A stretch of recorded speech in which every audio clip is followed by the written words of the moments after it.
And I'm going to start sharing my screen and opening the chat. And when I share my screen, the first thing that I'd like to do is look in Blackboard at a couple of things. I had somebody in one of my classes today, somebody last night sent me an email that they were, having concerns with the homework and was wondering about my office hour.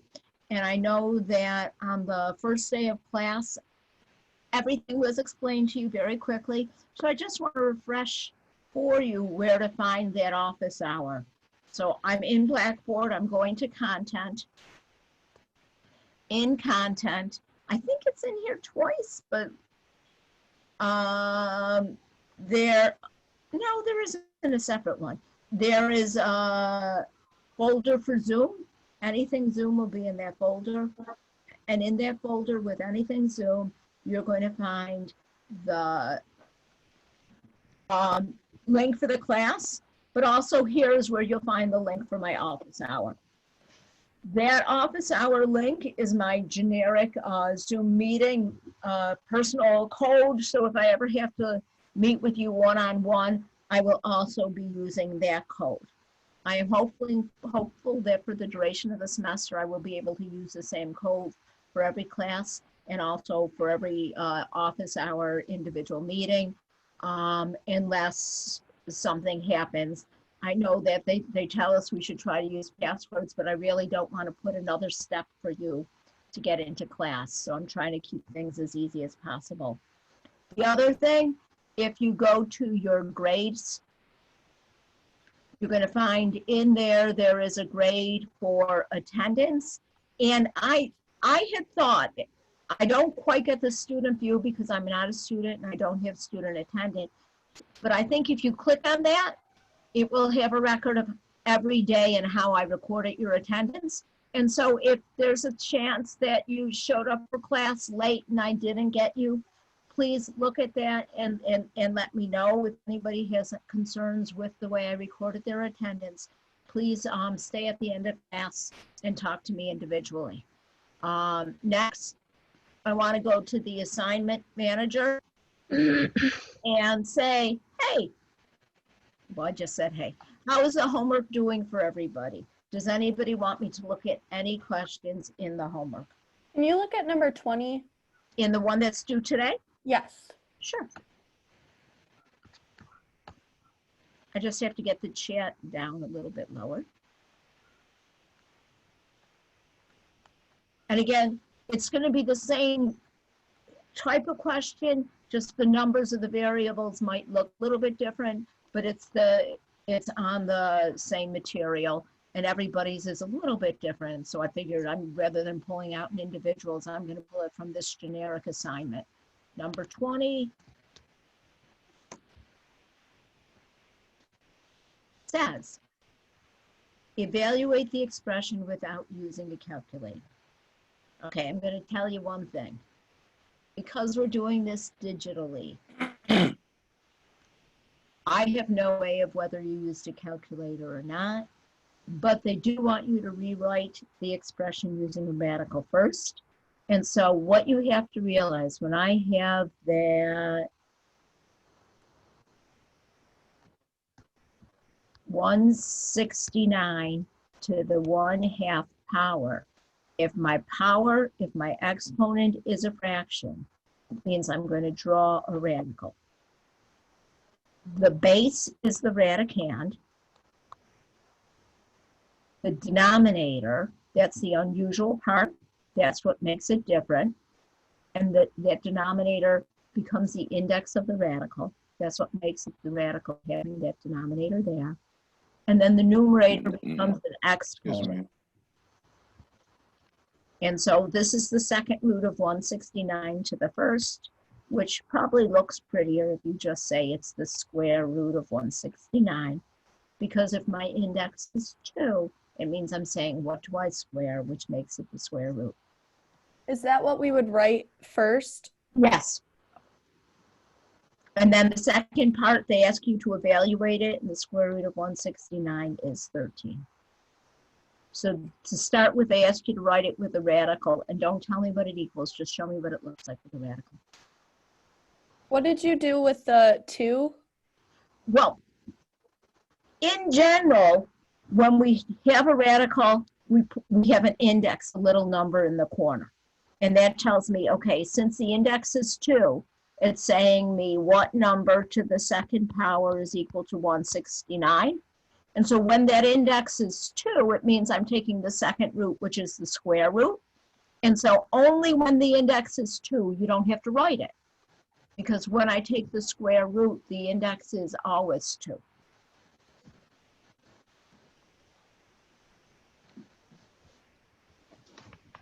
All right? So if like 2 is like 8, you would see how many go in 8 times? Yeah, let's say, for example, if I had 16 to the 1/4, that means I'm looking for the 4th root of 16. And so what I'm asking is, what number to the 4th power equals 16? And that number turns out to be 2. So the 4th root of 16 is 2.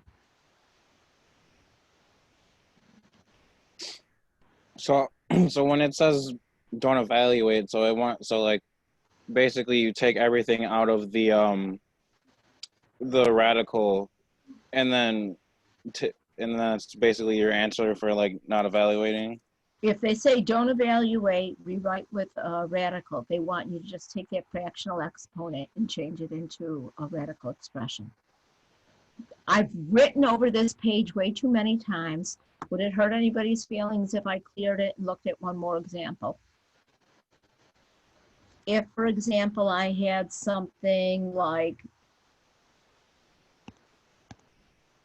27 to the 4/3.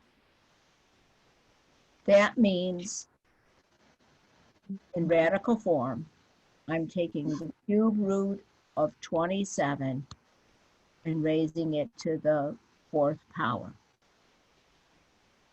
So that's writing it as a radical expression. Now, when I evaluate it, the cube root of 27 is 3, because 3 times 3 times 3 is 27. And when I raise it to the 4th power, I get 81. And so when I evaluate it, it is 81. So how did you come up with that answer? Because I mean, like after you put it in the parentheses. Are you all right just getting this part, putting it in radical form? Yeah. Okay. Then I know the cube root of 27. In my life, I've multiplied enough to know that, well, 27 is 9 times 3, and 9 is 2 times 2. So that means if I multiplied 3 3s together, I'd get 27. If you're not comfortable with finding a cube root of a number like 27 or like 8, there's a couple that are kind of, or 64 that are commonly used. Then what you need to do is use your calculator to find that root. And I think we went over how to find the cube root using a calculator. Did you see the model calculator I have? Yes. Yeah. With my calculator, I'm going to type 3. Then I'm going to type second and the arrow up. That tells me I'm taking the cube root, and I put in the 27, and it'll give me the 3. Then, because there's a numerator of 4 on that exponential, that rational exponent, I have to raise it to the 4th power to get 81. All right? Okay. Anybody want to look at anything else from the homework? 25. Sure. I'm saying sure, I don't know what the problem is, but hopefully I better be able to do it if I'm teaching the class, right? Okay, 25 asks you to simplify using the properties of exponents. There was one of these that somebody sent me last night, and they had done the work right, but they had finished it. They had changed it all into radicals. This says to use fractional exponents only, so you don't need to rewrite it with radicals. So we've got 21x to the 1/3 over 7x to the 1/5. We're going to divide the coefficients. I'll do the hard. Yeah, if I only knew how to write. I'll do the hard part. 21 divided by 7 is 3. And now the variable, they have the same base. So do you remember that when you divide with the same base, you subtract exponents? So we're going to have to take 1/3 minus 1/5. And then when you go through and do the arithmetic, you get 1/3 minus 1/5, I believe turns out to be 2/15. And so that's your answer. Okay, thank you. Okay, you're welcome. Wait, so how do you subtract the fraction?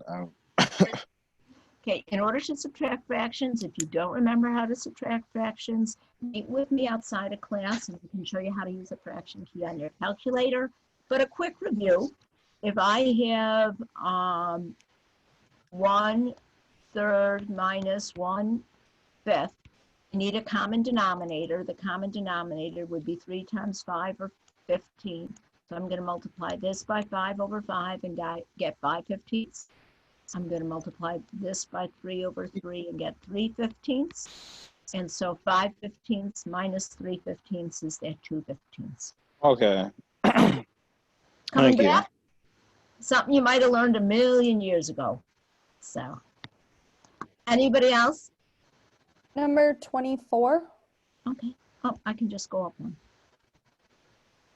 This is the same idea, except here we're multiplying instead of dividing. And so when we multiply, we add the exponents. So we're going to take the 6 and multiply it by the 8. And then on the base, we're going to take x and adding the exponents, it'll be 1/2 plus 1/6. So 6 times 8 is 48. And when I do the arithmetic, 1/2 plus 1/6 is 4/6, which reduces to 2/3.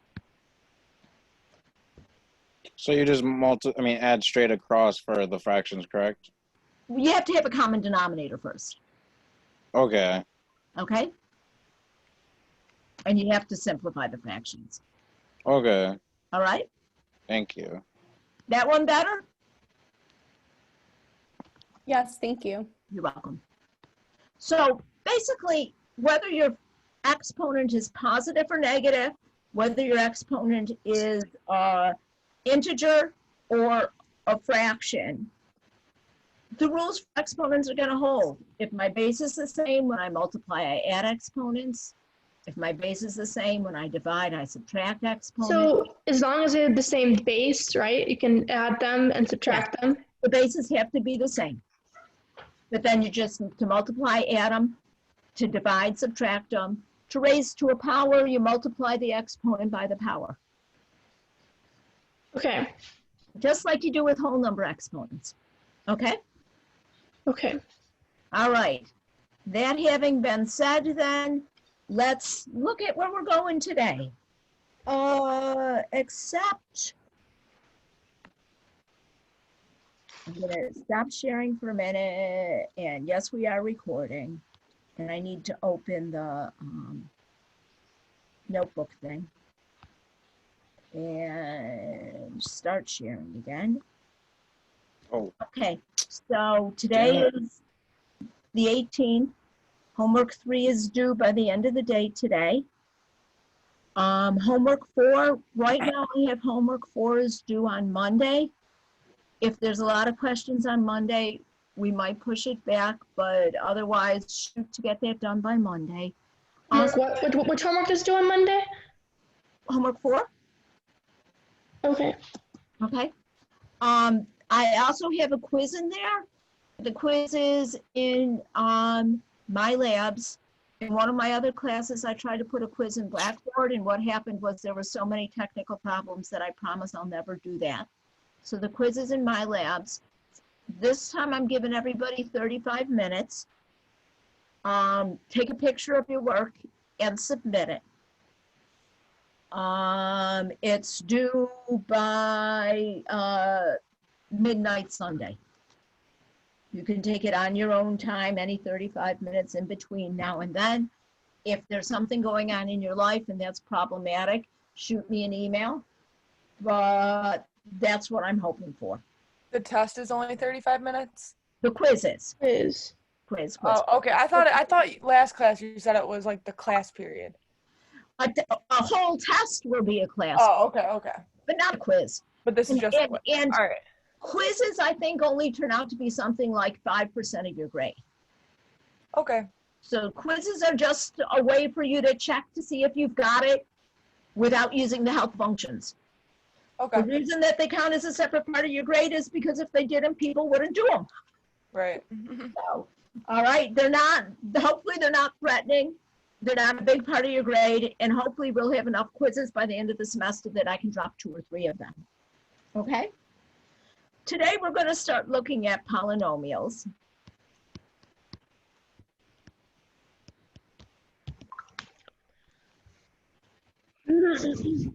And I'm hoping that everybody's heard of a polynomial before. Before we talk about a polynomial, we have a couple of background definitions. First definition is that of a term. And a term is the product. Oh my God, polynomials. Yes, this is familiar territory, I hope. A product Yes. of constants. I've never heard of a polynomial. Well, you will now. Product of constants and variables. This used to be kind of fun. I'm not gonna lie. Okay. Yeah. Well, let's define them first. Term is a product of constants and variables. And remember we said constants are basically numbers. Another definition, coefficient.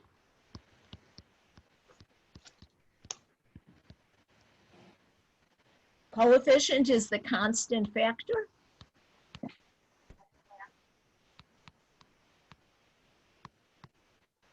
Which is a fancy pants way of saying the number in front. The base? No, the coefficient is the number in front, the constant factor. We'll look at it in a minute. I just want to give you one more definition, and that's the degree of a term. And the degree of a term is the sum of the exponents on the variables.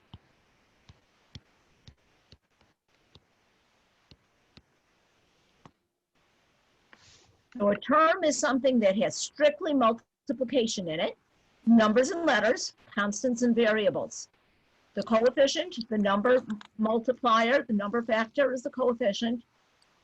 The degree is the total of the variables on the exponents. So let's look at a whole bunch of examples. And for each example, let's find the coefficient. And for each example, let's find the degree. And is it too sloppy to be abbreviating those words this early on?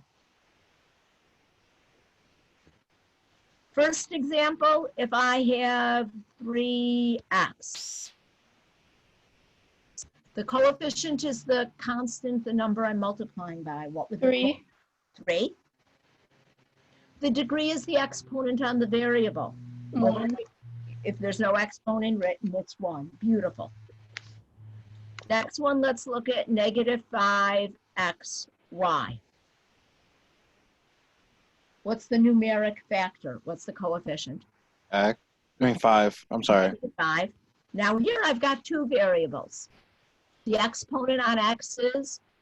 1, The exponent on y is? 1, So the total of the exponents is? 2.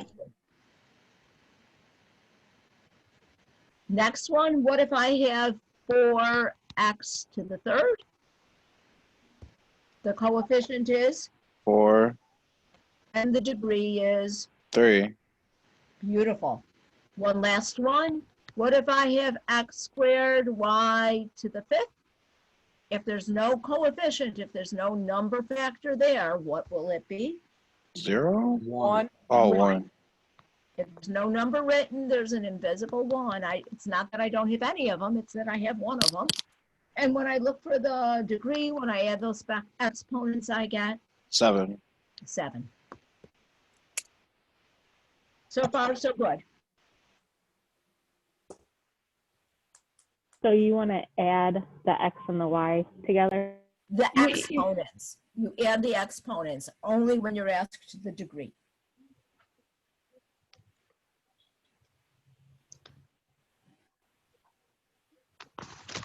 Another definition, that of a constant term.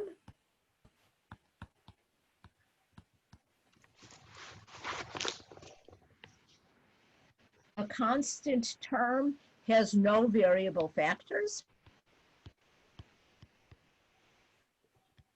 It's a plain old number. If I have a constant term, if there's no variables, we say the degree is 0.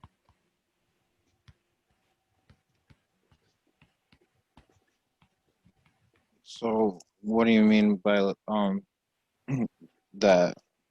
Let's say I just have written something like 87. Okay. Is there a variable there? No. No, it's just a number. So this is an example of a constant term.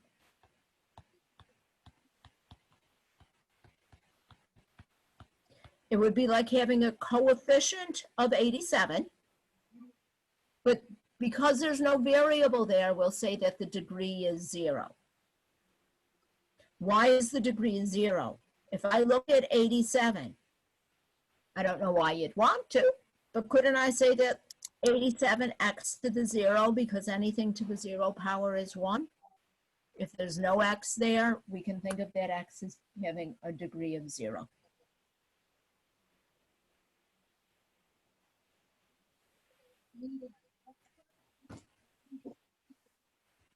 If that's all right, I'm going to turn the page. Next definition is that of a polynomial.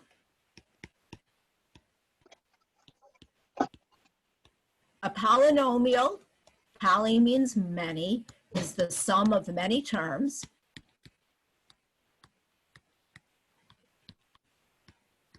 And in order to be a polynomial, the exponents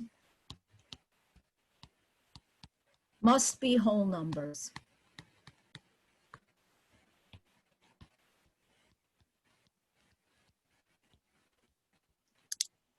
So if the exponents are whole numbers, I'm saying there won't be a fraction with a variable in the denominator. I'm saying there won't be a radical.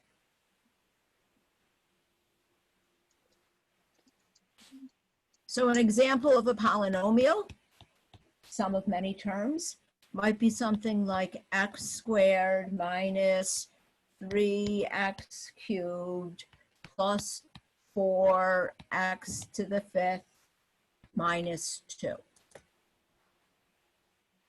But that doesn't look real nice. People like things in order. And so we usually try to put polynomials in what's called descending order.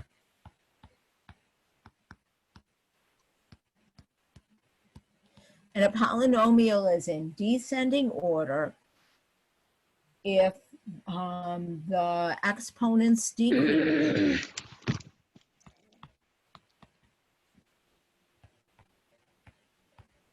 decrease, as you read it from left to right.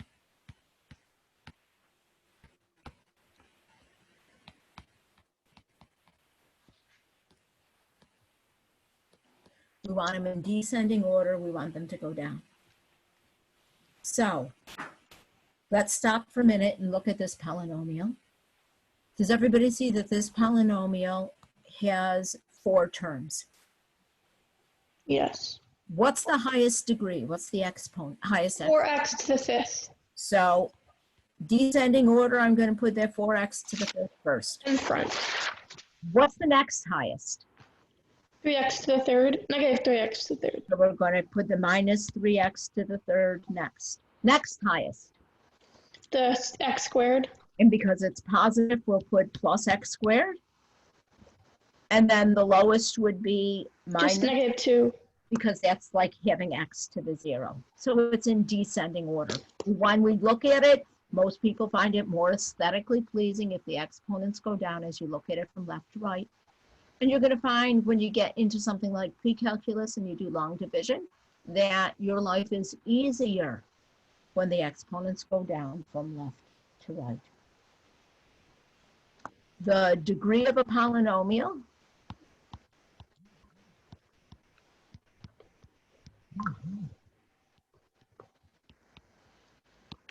is the degree of the highest degree term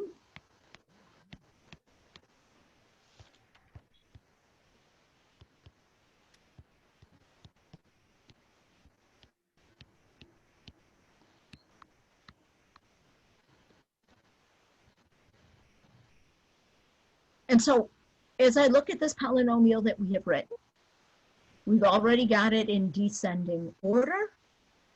The highest exponent is 5. So we would say that this is fifth degree. We only look at that highest term. And the other thing that we talk about is the leading coefficient, Which is 4. which here would be 4. It's the coefficient on the highest degree term.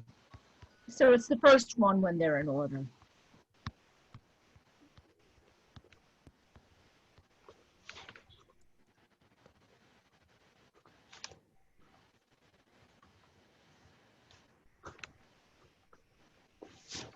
I'm going to look at 3 examples.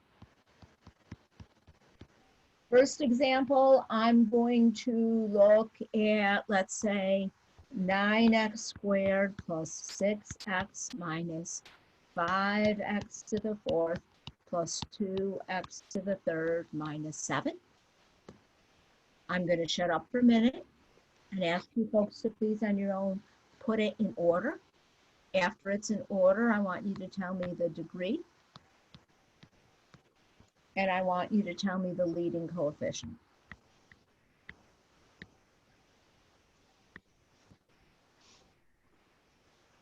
And I also want you to tell me the constant term.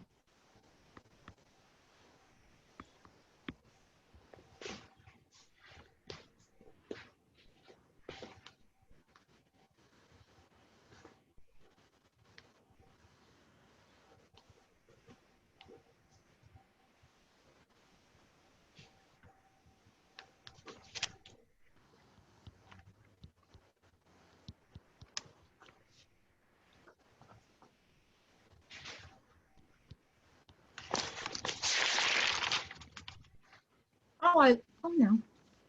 Yeah.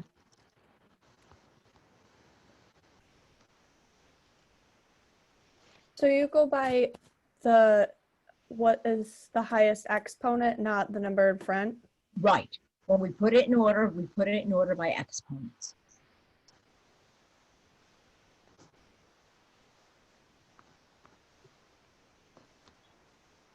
Is everybody all right in order? When I want my exponents to go down as I look at it from left to right. I'd have negative 5x to the 4th plus 2x to the 3rd plus 9x to the 2nd plus 6x minus 7. And the sign in front of the term is the sign of the coefficient. The highest exponent is 4, so it's 4th degree. The coefficient on that 4th degree term is negative 5, so my leading coefficient is negative 5. And the plain old number without a variable attached is negative 7, so my constant is negative 7. The leading coefficient's always the first number. The leading coefficient is always the number, the constant, that I'm multiplying the variable with the highest exponent by. So if it's in descending order, it will always be the first number, and that's why it's called the leading coefficient. It's first, it's the leader of the band.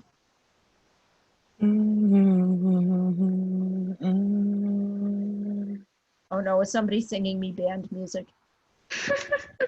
No, Okay, I was just thinking of a song. That sounded like a marching band. When I think of leader of the band, I'm sorry, I'm of that generation. I think of the band that used to tour with, oh my heavens, now I'm blanking out. Anyways, they, has anybody heard of the band? The band? What band? The band. No, the name of the band she's talking about is the band. Oh, Yeah, the name of the band is the band. When I think of music of any genre, I just think of LPG. You know? Okay, it's a I think- generational thing. One more No, example.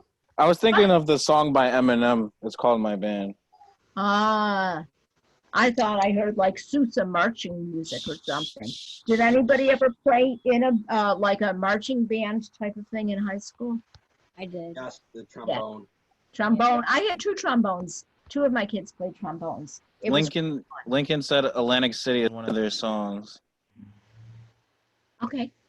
I'm I trying to also think. play the piccolo. Well, no, let's back on track. I'm not going to talk music anymore because we got to get through a lot of stuff today. This one, is everybody all right? This one, I'm going to respond, is not a polynomial. okay. Why is it not a polynomial? Because The it has one a half. fraction. Because it's got a fraction and it's got a fraction in the exponent and it's got a variable in the denominator. So this might have been written as 2 square roots of x plus 3 over x plus 5. And either way it looks, it's not a polynomial. I think there's one on the homework where you have to identify that it's not a polynomial. All right? So how would we even, like, if there was a question like this on the homework, how would we even figure that out? There will be one of those radio bullets, one of those dots that you fill in that says not a polynomial. Oh, okay. You click that and back away from the problem. Okay. All right. How much do we have on this page? Is it a really long page? It's a long page. Okay, so I'm going to go to a new page. When we look at polynomials, we classify polynomials by how many terms they have, so by the number of terms.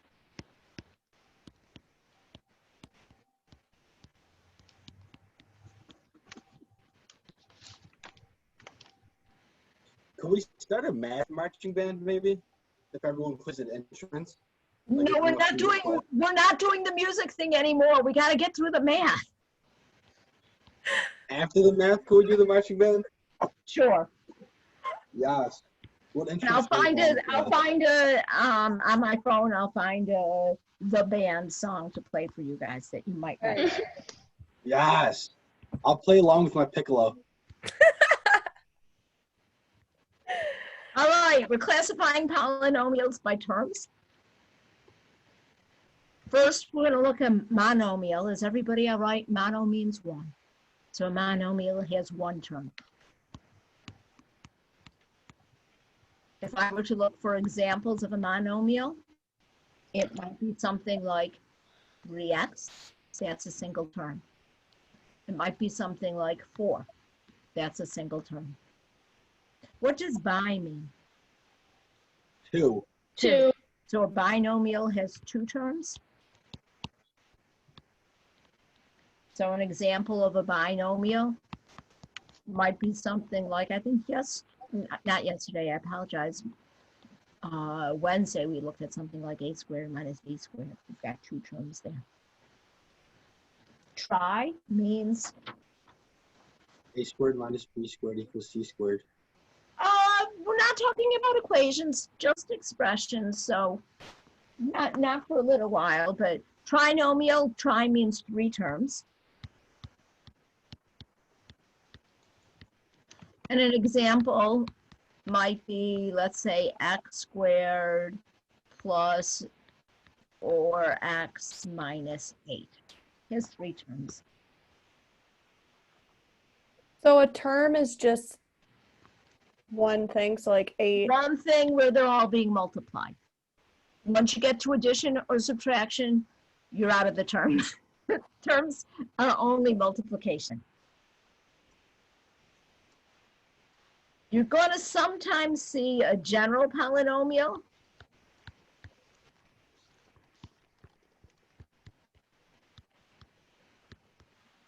And a general polynomial has many terms. It can be any size. Because it has any size, we don't know how many terms we have. So we might start with x to the n, and then the next one will have, I apologize, I meant to leave a space there.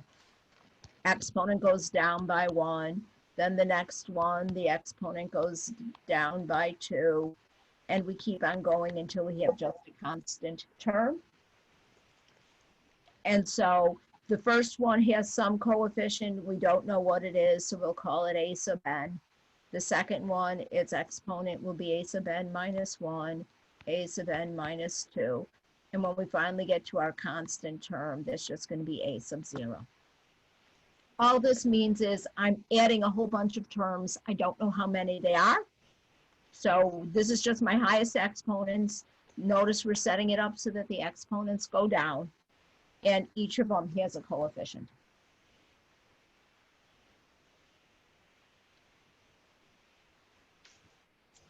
Why Now did you put the n minus 1 below the a?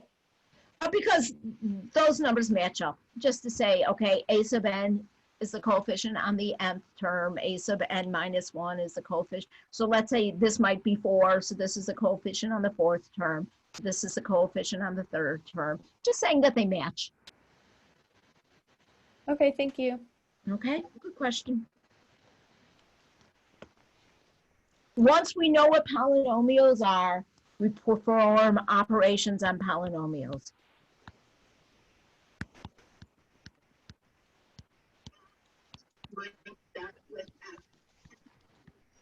And as I'm writing operations on polynomials, I have to apologize.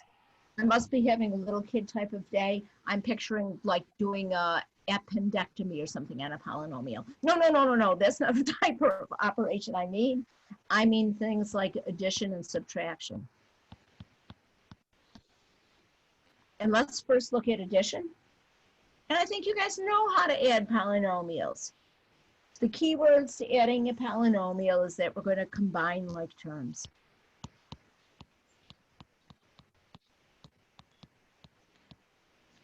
And again, I think we already discussed the idea that like terms have the same variables with the same exponents.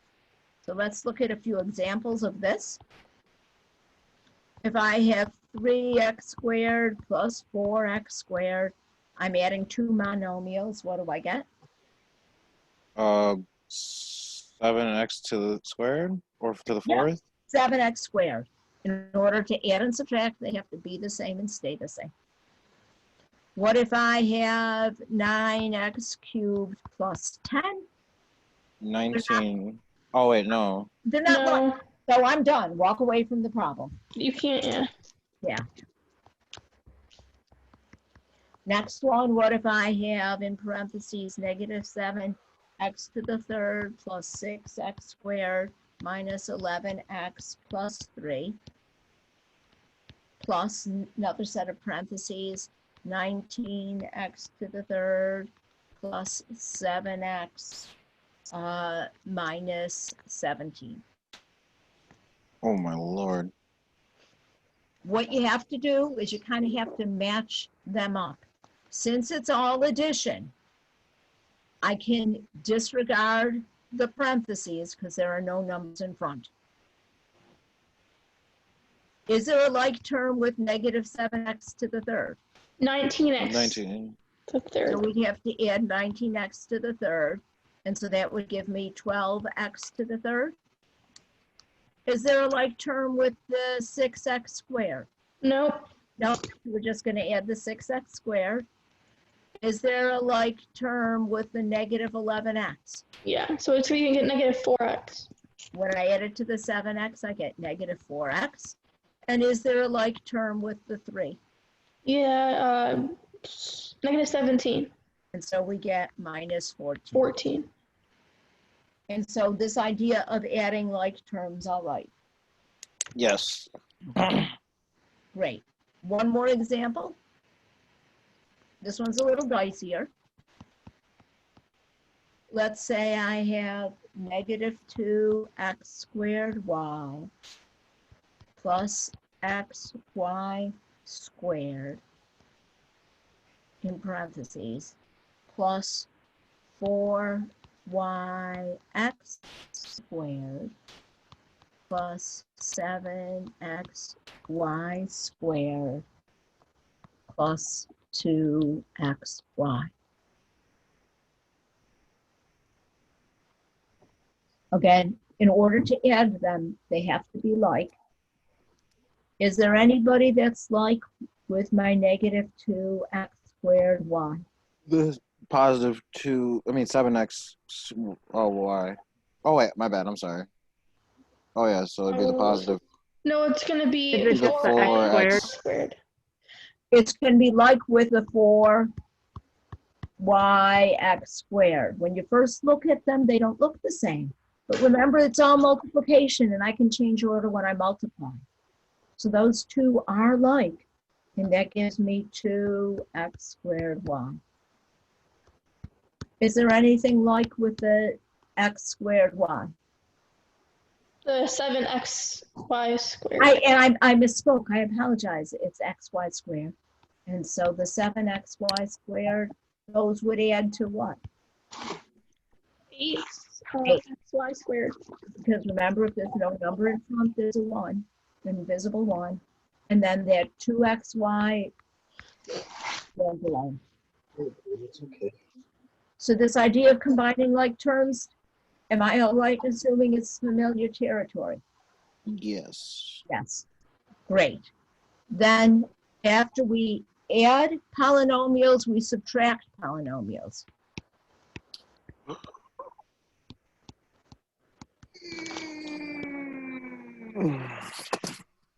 And subtracting polynomials, in order to subtract, you add the opposite. And I think the easiest way to do that is to distribute a -1 on the polynomial directly behind the subtraction.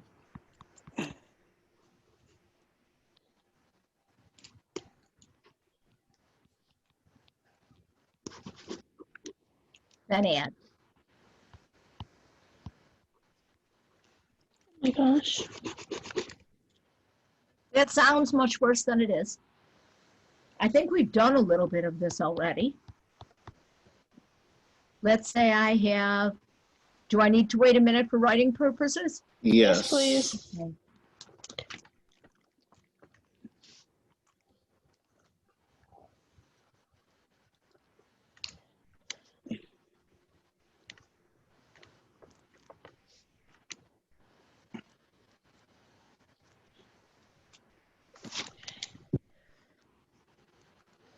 Are we ready for an example yet?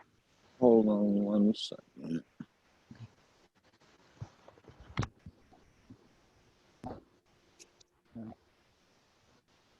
Ready? Yes.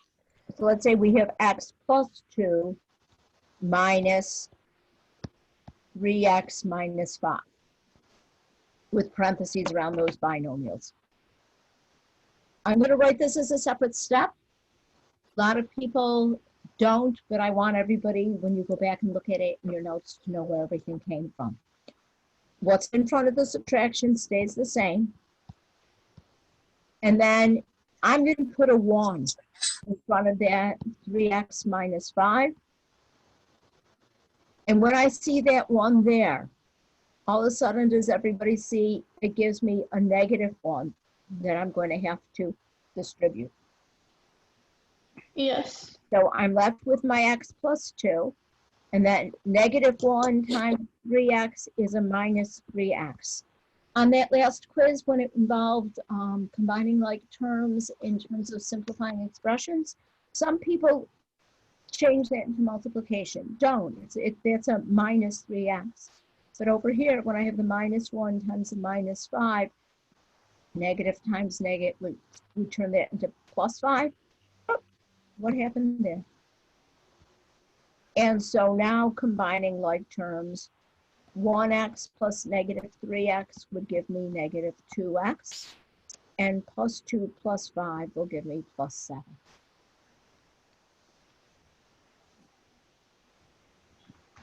You see, if I've got subtraction, you throw that little 1 in front of the parentheses, and you have to distribute that negative 1. You have to change all of the signs and what's behind the subtraction. So I'm going to give you folks another one to try. Let's say I have 18x to the 4th minus 2x to the 3rd minus 7x plus 8 in parentheses minus, and we're going to have 9x to the 4th minus 6x cubed minus 5x squared plus 7. I'm going to shut up and let you guys do it.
You know what? I made a careless mistake. Let's try that again.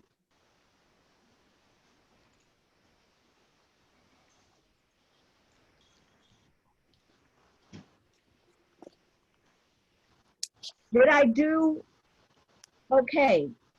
Yes. What do you get? 9x squared plus 4x cubed plus, I'm sorry, typo, 9x. 9x, Thank yeah, you. the 4.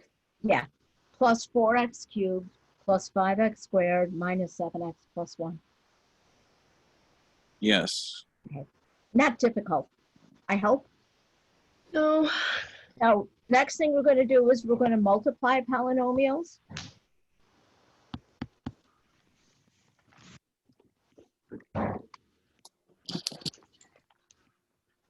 We're going to have different rules that we follow depending on the size of the polynomials that we're multiplying.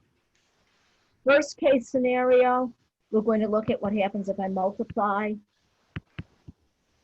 a monomial by a monomial.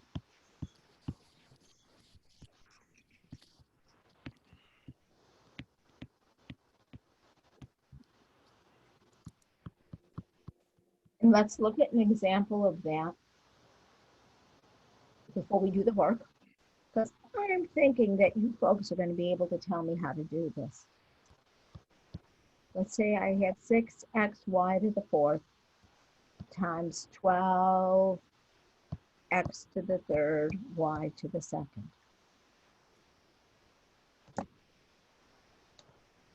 Is everybody all right that I'm going to multiply the coefficient?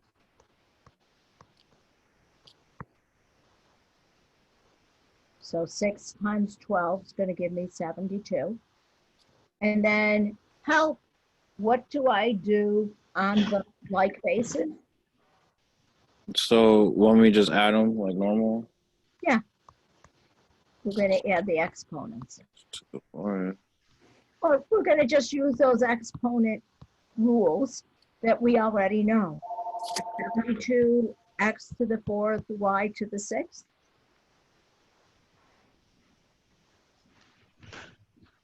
And we've been doing a lot of that. Is everybody comfortable with those? Yes.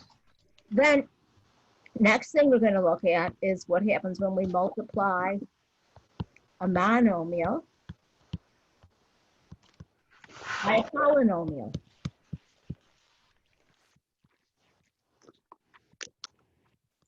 And I'm going to write an example. And so I'm going to look at something like 8x times x cubed plus 3x minus 4. And I'm betting $1 million that you folks can tell me what you need to do here. Distribute. Beautiful. So distribution, I'm going to take the 8x times the x to the third gives me 8x to the fourth. The 8x times the positive 3x will give me positive 24x squared. The 8x times the minus 4 will give me negative 32x.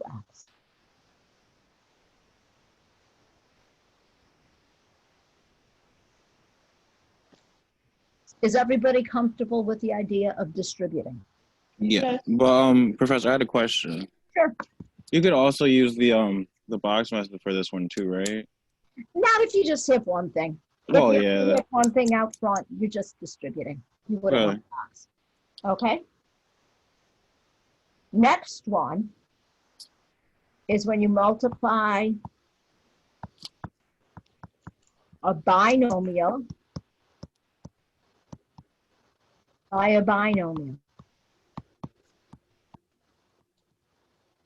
When you multiply a binomial times a binomial, we're going to do this kind of a generic case. There are 3 ways in which you can do it. Method A, which I don't know very many people use. Method A is to repeated distribution.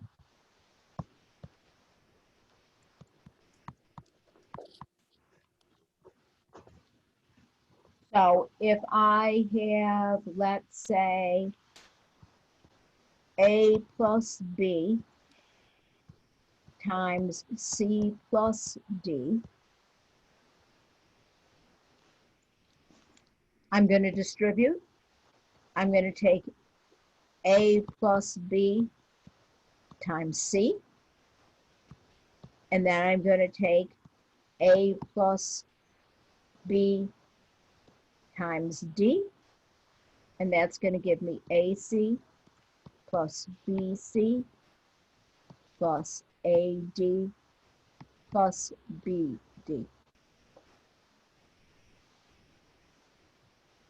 And I get 4 terms. There aren't a lot of people who take the time to go through and distribute it twice, but technically that's what we're doing. Next method.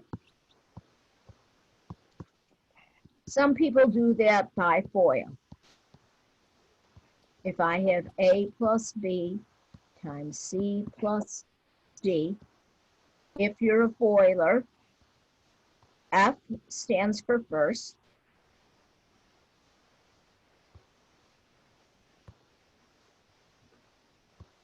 And that means I'm taking the first from each parentheses. A and C are the first. O stands for the outside, the edges, A times D. I stands for the inner, the 2 in the middle, B times C. L stands for last of each, B times D. And please notice that it takes me to the same response. That's the way that it was always taught back in prehistoric times when I was a student first learning this. Last method that I think some of you might have learned, it's making a box. So you're doing your A plus B on one side, your C plus D on the other side. You're getting AC, BC. Whoops, go away, go away. AD, This is weird. And when we add them all, we get AC plus BC plus AD plus BD. I apologize, when I was yelling go away, it was because one of those toolbars popped up on me because my hand was getting too close to the bottom of the page. And do you notice that it also takes me to exactly the same place?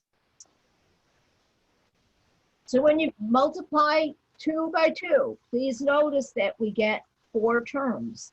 Sometimes some of them are like. If there are any that are like, we will combine them. And it's a matter of personal preference, whether you FOIL or box or distribute. So pick a method that you love and run with it. Let's look at a few examples. Can I turn the page? Yes. First example, let's look at x plus 8 times x plus 5. These are still the binomial, correct? You tell me, how many things are in this parentheses? 2 in each. 2 in each. 2 in each means binomial times binomial. Beautiful. Okay.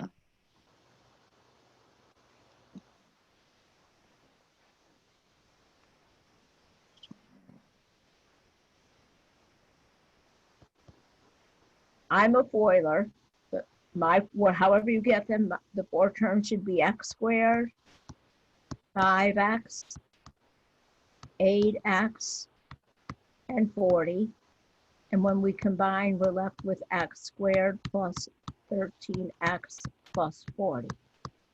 And again, it's a matter of personal preference whether you distribute twice to get there, FOIL to get there, or box to get there.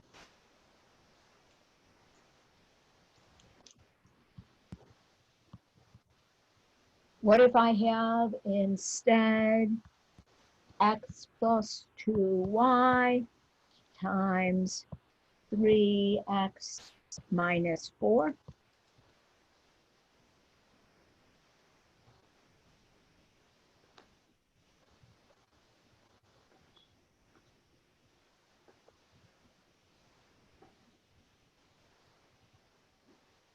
Whether you box, distribute, or FOIL, is everybody getting the terms? 3x squared minus 4x plus 6xy minus 8y. Is this going to be on the test or the quiz we have? No, we're doing this today. I won't quiz you before the next class. I promise it will always be at least a day to answer questions before I throw a quiz at you. Okay, thank Okay. you. Next one's gonna look weird. Could everybody get there? Could everybody get those 4 terms? Yes. Why did I stop? Do I have any like terms? No. No, none of them are No. like. So we're done. Next one, let's look at y minus 5 squared. Folks, I cannot just use my exponent rules here because it's not multiplication. So if you have a binomial or a polynomial to a power, write it out. That means y minus 5 times y minus 5. Then FOIL or box or distribute, you should get to start with 4 terms. 2 by 2 gives me 4. Y squared minus 5y minus 5y plus 25. And with these, the way we got them by squaring a binomial, you should not be surprised that you have like terms. And so we'll get y squared minus 10y plus 25.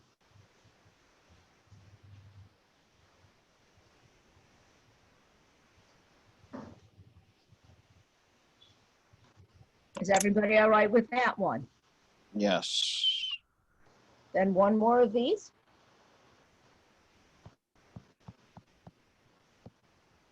What if I have 2x plus 7y times 2x minus 7y? It's a binomial times a binomial. So we can distribute twice. We can FOIL. We can box. But this one, and this is the only case where I can get lazy. Does anybody notice anything about those two binomials? They're basically the same besides the plus and minus sign. Right, they're the same besides the plus and minus sign. Can anybody remember from a preceding class the fancy pants names that we gave those? The conjugate pair. Right. And so with this one, can't we just go the first one squared minus the second one squared to get 4x squared minus 49y squared without all the extra work? If you recognize it, that's the one legal shortcut. If you don't recognize it, no sweat. We could go through and multiply it out. And if I were to multiply it out, I would have 4x squared minus 14xy plus 14xy minus 49y squared. And when I combine like terms, it'll give me that same answer. But this is that one shortcut that you can legally use.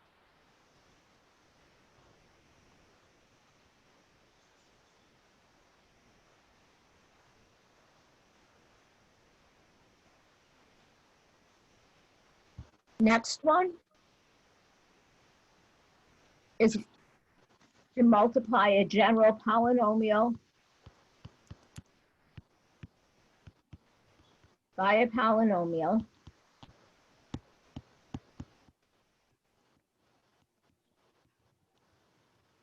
And with this one, we have to use our repeated distribution. Or I guess if you wanted to, you could also box, but realize that your box is not a square here. So when I do that, let's look at an example. Let's look at x plus 5 times x squared minus 5x plus 25. Some people do it horizontally.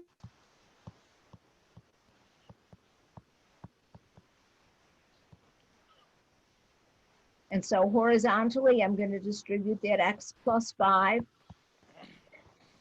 over that other polynomial.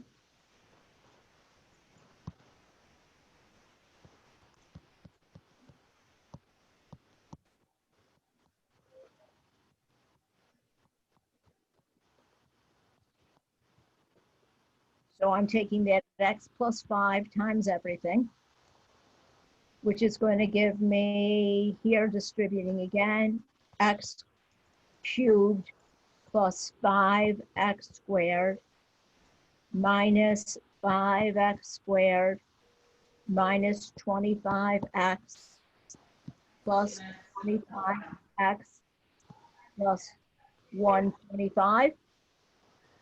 And with this one, when I combine like Yeah. with x to the third plus Really should have needed it here. Yeah, because what happens then if somebody calls your. that one, all right, horizontally. Hey, somebody's got a lot of talking going on in the background, please mute. You can also do that vertically. And I always like vertically better because it just reminded me of multi-digit multiplication. Vertically, I'm going to put the one with more terms on top. I'm going to put the one with fewer terms on the bottom. Then I'm going to go through and multiply everything by the 5. 5 times 25 is 125. 5 times minus 5x is negative 25x. 5 times x squared is 5x squared. Then I'm going to go through and multiply everything by the x. X times 25 is 25x. And when I do that, I'm going to line up my like terms. X times minus 5x is minus 5x squared. X times x squared is x cubed. And then I'm going to add down to get my x cubed plus 125.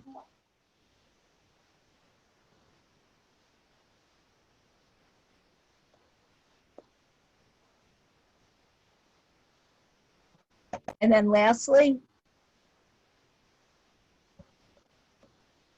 if you wanted to do that by box, I gotta fucking oh. x squared minus 5x plus 25. Oh. I'm so sorry, Professor. I thought I muted myself. X plus 5. Just watch your language, please. And then when you box, you get the x cubed minus 5x squared plus 25x, positive 5x squared minus 25x plus 125. And when you add them, combining like terms, you'll end up with the same x cubed plus 125.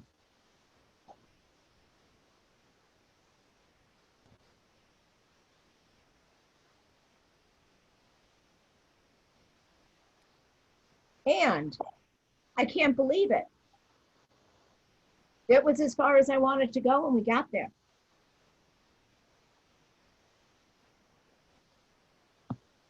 Look at us go.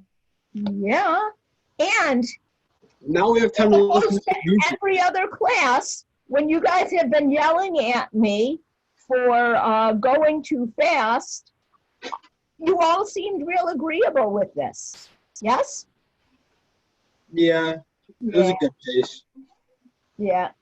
So let's see. Can we make our marching band now? Well, I was going to play you a song from the band, I've got my phone up, and oh, there's a stupid ad on YouTube. Don't you hate the ads? Should I grab my piccolo? Go get it. I gotta go find it, guys. We'll have enough What's time. my ad? Why would you lose it? You know, it's probably expensive, you know? It's in my closet somewhere. I gotta go find it.